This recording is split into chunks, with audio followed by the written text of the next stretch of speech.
Nag-uulat mula naman sa impilan ng DWALFM, Radyo Totoo, CMN Batangas. CMN Live Nationwide. Renz Belda, magandang araw sa iyo.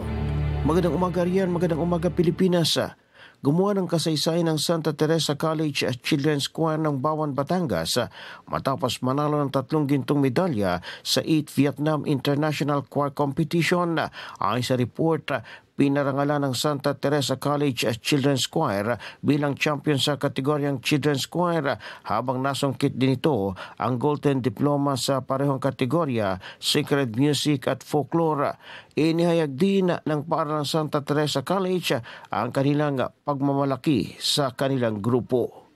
Mula sa DWALFM 95.9, ito si Renz Belda ng CMN Batangas, nagulat live para sa CMN Pilipinas.